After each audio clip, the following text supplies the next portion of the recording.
কি করছেন? এই তো বসে আছি। তুমি? উফ, এর গলাটা শুনলে না সিরিয়াসলি ভাই सुकून का नाम सुना है? हाय हाय इतना सुकून। দাদা রিফাদির সাথে কেন ভিডিও বানাচ্ছ না? রিফাদির সাথে কি কোনো ঝামেলা হয়েছে নাকি, বা রিফাদি ভয় খেয়ে গেছে? তোমার সাথে কি আমার কোনো ঝামেলা হয়েছে? তুমি আমার সাথে এখন ভিডিও করছো না কেন, রিজন কি? তো ওই মারামারির জন্য কি তুমি ভয় খেয়ে আমার কাছ থেকে সাইড হয়ে গেছো? মানে গাইস, ব্যাপারটা হয়েছে মানুষ কতটা নিচে নামতে পারে, ঠিক আছে? আমি জানতাম না সিরিয়াসলি মানুষ যে এতটা নিচে নামতে পারে, আমি জানতাম না। কারণ আমি রিফার সাথে না কতদিন ভিডিও বানাইনি, এখন এই কদিন হবে আর কি ভিডিওর সাথে বানাইনি কোনো টাইপের। কারণটা কি, রিফা কেন আমার সাথে ভিডিও করছে না, কি জন্য করছে না? রিফার কি আমার সাথে কোনো ঝামেলা হয়েছে নাকি রিফা আমার সাথে কথা বলা বন্ধ করে দিয়েছে নাকি আমি রিফার সাথে কথা বলা বন্ধ করে দিয়েছি? মানুষ অনেক কমেন্ট করছে, মানে তোমরা অনেকেই আছো কমেন্ট করছো যে দাদা রিফার সাথে কি তোমার কোনো ঝামেলা হয়েছে, দাদা রিফার সাথে ভিডিও আসছে না কেন, দাদা রিফাদির সাথে কি আর কোনো ভিডিও আসবে না? এবং আমার গ্রামের কিছু কিছু মানুষ আছে তারা বলছে যে ঝামেলা হয়েছে বলে সেই কারণে আর মেয়েটা ভিডিও করছে না ওর সাথে, মেয়েটা ওর কাছ থেকে সরে গেছে। মানে কদিন আগে আমি একটা ভিডিও পোস্ট করেছিলাম, আমার বাড়িতে হামলা হয়েছিল, সেই টপিকটা নিয়ে বলছি। অনেক মানুষ এসব কথাগুলো বলছে, আমার কানে আসছে, ঠিক আছে? আমার সামনে তো বলিনি, আমার কানে এসেছে, আমি শুনলাম, জাস্ট এটা বললাম। তো আজকে আমি রিফাকে তোমাদের সামনে কল করে ওকে জিজ্ঞাসা করব যে আমার সাথে কি ওর কোনো ঝামেলা হয়েছে নাকি আমার সাথে ও ভিডিও বানাবে না আর কোনোদিন, নাকি ও ভয় পেয়ে গেছে। তো সবটাই তোমাদের সামনে শেয়ার করব। এখন আমি রিফাকে কল করে সব ডিটেলসে জিজ্ঞাসা করব, তোমরা সবটাই জানতে পারবে যে ও আমার সাথে কেন ভিডিও করছে না। আজকে যা হবে সবটাই তোমাদের সামনে শেয়ার করব, ঠিক আছে? যা বলবে রিফা। হ্যালো, হ্যাঁ, কি করছেন? এই তো বসে আছি। তুমি? উফ, এর গলাটা শুনলে না সিরিয়াসলি ভাই सुकून का नाम सुना है? हाय हाय इतना सुकून। মানে যা কষ্ট আছে সব ভুলে যায়, কেন জানি না, বন্ধু হিসাবে হলো যা আমার মনে কষ্ট থাকে সব ভুলে যায় গলা শুনলে। হ্যাঁ, কি বলছো? বলো, কি করছো? খোঁজ খবর নিচ্ছ না যে? এই তো, আর বলো না। এই কি করবো আর, একটুখানি বসেছিলাম, ভাবলাম তোমাকে কল করি, কিছু কথা জিজ্ঞাসা করি। কারণটা হচ্ছে আমার কিছু ভালো লাগছে না, তো মানুষ অনেক কথা বলছে, ঠিক আছে? তোমাকে নিয়ে ভালো লাগছে না কিছু। দেখো, মানুষ অনেকে কমেন্ট করছে যে দাদা রিফাদির সাথে কেন ভিডিও বানাচ্ছ না, রিফাদির সাথে কি কোনো ঝামেলা হয়েছে নাকি, বা রিফাদি ভয় খেয়ে গেছে, বা আমার গ্রামের কিছু কিছু মানুষ বলছে যে ওই মেয়েটা ভয় খেয়ে গেছে এরকম মারামারি দেখে। তো এইসব বিষয় নিয়ে তোমার সাথে কিছু কথা আছে, তো তোমার কাছে কি টাইম আছে, মানে ফাঁকা আছো কি? হ্যাঁ আছে, বলো। আচ্ছা, তুমি প্রথম কথা আমাকে এতটাই বলো যে তোমার সাথে কি আমার কোনো ঝামেলা হয়েছে? কই না তো। মানে তোমার সাথে আমি ভিডিও করবো না এরকম কোনো কথা তোমাকে বলেছি কোনোদিন? না না না, বা তুমি আমাকে বলেছো যে তুমি আমার সাথে ভিডিও করবে না? না তো, আমিও তো বলিনি। আচ্ছা, তো এখন ব্যাপারটা হয়ে গেছে, আমার যে সেবারে মারামারি হয়েছিল তোমাকে আমি বলেছিলাম কি জন্য হয়েছে না, যেটা তুমি জানো সবটাই, ঠিক আছে? কি জন্য মারামারি হয়েছে, কিন্তু আমার ভালোবাসার মানুষেরা জানে না যে কি জন্য মারামারি হয়েছিল, ওটা বাদ দাও। তো ওই মারামারির জন্য কি তুমি ভয় খেয়ে আমার কাছ থেকে সাইড হয়ে গেছো? না না না, ভয় খেয়েছো তুমি? না, কি জন্য হয়েছে সবটা তুমি জানো। হ্যাঁ আমি জানি। তাহলে এইসব কথাগুলো মানুষ কিছু কিছু মানুষ বলছে যে ভয় খেয়ে গেছে, যাই হোক, এটা বাদ দাও। তো তুমি আমাকে প্রথম কথা এটা বলো, তুমি আমার সাথে এখন ভিডিও করছো না কেন, রিজন কি? মানুষ অনেক কথা বলে, মানুষের কথা শুনলে হবে না তোমার। তুমি এখন তোমার ক্যারিয়ার দিকে ফোকাস করো, সবাই ওইটা ভালো মতন, তার মানে তুমি ওইটা ভালো পথে যাচ্ছ বলে সবার ওইটা ভালো মনে হচ্ছে না। মানুষের কথা শোনাটা বন্ধ করে দেওয়া উচিত। না সেসব ঠিক আছে, তুমি আমার সাথে ভিডিও করছো না কেন বাস এতটা বলো আমাকে। কারণ আমার ভালোবাসার যে মানুষরা আছে, মানে সাবস্ক্রাইবাররা, তারা বলছে যে দাদা রিফাদির সাথে কেন ভিডিও আসছে না। ওরা প্রচুর পরিমাণে কমেন্ট করছে, মানে প্রতি ভিডিওতে একই কমেন্ট আসে। তুমি আই হোপ কমেন্টগুলো চেক করো, ভিডিও যদি দেখো আমার, চেক করো কমেন্টগুলো চেক করবে। রিফা দিদিকে চাই, কিন্তু আমি তোমার সাথে কেন ভিডিও করছি না বা তুমি কেন করছো না সেটা একটু বলে দাও, ভালো হয় তাহলে।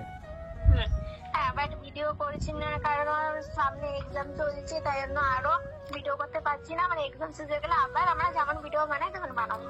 মানে এক্সাম চলছে বলে তুমি আমার সাথে এখন ভিডিও বানাচ্ছ না, এটা আমি জানি। এই জিনিসটা তুমি আমায় বলেছিলে, তো সেটা আমি জানি, কিন্তু আমার ভালোবাসার মানুষেরা জানে না। তো একটু ভালোভাবে বলে দাও যে আমরা আবার ভিডিও করব কি না করবো, সেটা একটু বলে দাও। গাইস, আমার কোনো প্রবলেম হয় না, আমি বই খাইনি। আমার এক্সাম চলছে বলে আমি ওর সাথে ভিডিও বানাতে পারছি না। আমার এক্সাম শেষ হয়ে গেলে আমরা দুজন মিলে আবার ভিডিও বানাবো। একদম, তোমরা শুনেছো, আমি এটাই বলতে চাইছিলাম যে আমার সাথে রিফার কিছু হয়নি, রিফা একদম সুস্থ আছে, ভালো আছে, কিন্তু ওর এক্সাম চলছে ভাই। কোনো মানুষের এক্সাম চললে তাকে ডিস্টার্ব না করাই ভালো, এক্সামে ফুল ফোকাস দেওয়া ভালো। আর আমি জানি তোমাদেরও এক্সাম চলছে, তো তোমরাও এক্সামে ফুল ফোকাস দাও। অনেক ভাই আমাকে কমেন্ট করে যে দাদা আমার এক্সাম চলছে, দোয়া করো, অনেক বোনেরাও কমেন্ট করে। তো আমি সবার জন্য দোয়া ভালোবাসা দিলাম, সবার এক্সাম ভালো কাটুক, সবাই যেন এক্সামে পাস হও। আর রিফা তোমাকেও বলছি তুমি এক্সাম ভালো করে দাও, মন দিয়ে দাও, একদম টেনশন করবে না, চাপ নেবে না, ঠিক আছে? পুরো ভালোভাবে একদম মন দিয়ে এক্সাম দাও, ওকে? আর এক্সাম হয়ে গেলে আমরা দুজন মিলে আবার ফুল ফর্মে আসবো, ভিডিও করব। তো একটু ভালোবাসার মানুষদেরকে কিছু বলে দাও তুমি, খালি বারবার রিফাকে চাই রিফাকে চাই এরকম কমেন্ট করছি, তো কিছু বলে দাও তাদের জন্য। আমি একটা কথাই বলতে চাই, তোমরা যেভাবে আমাদের পাশে আছো ওইভাবেই থাকো। আমার এক্সাম শেষ হয়ে গেলে আমরা দুজন মিলে আবার, তোমরা পাশে থাকলে আমরা আবার ভিডিও বানাতে সাপোর্ট পাবো, নাহলে পাবো না। একদম আমরা জলদি দেখা করবো, আর করবো, চিন্তা নেই, ভিডিও আসবে আমাদের। একদম। এর এক্সাম শেষ হোক, এক্সাম শেষ হলে আবার আমরা দুজন ফুল ফর্মে আসবো, আর ডেঞ্জারাস ভিডিও হবে। আর রিফার উপরে ভালো ভালো প্র্যাঙ্ক হবে, খালি কাঁদাবো রিফাকে, ডাইরেক্ট দেখা করে কাঁদাবো, ঠিক আছে? মানে প্র্যাঙ্ক কল করেছি তো এবার ডাইরেক্ট দেখা করে কাঁদাবো, মানে এমন এমন প্র্যাঙ্ক হবে। কি বলছো রিফা? না একদম না। আচ্ছা তোমার সাথে যে আমি প্র্যাঙ্ক গুলো করি তারপরে আমি তোমার কাছে মাফ চাই তো কল করে? মানে তুমি কি কষ্ট পাও কোনো টাইপের? না। কিন্তু আমার ভালোবাসার মানুষেরা কি মনে করে জানো, যে রিফাদি অনেক কেঁদেছে, রিফাদি কষ্ট পেয়েছে।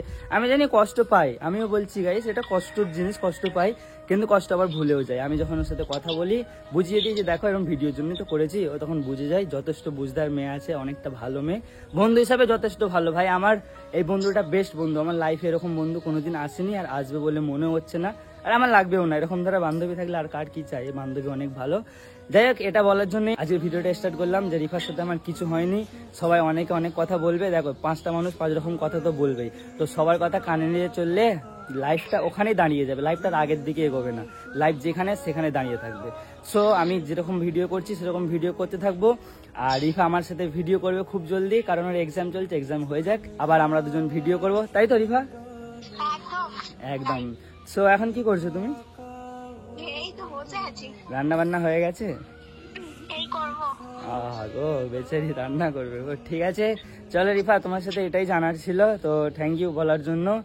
আর দেখা হবে খুব জলদি, ভালোভাবে এক্সাম দেবে, মন দিয়ে পড়াশোনা করো, ঠিক আছে? তো চলো রাখছি, হ্যাঁ? আমি পরে কল করে নেবো তোমাকে, মন দিয়ে পড়াশোনা করো।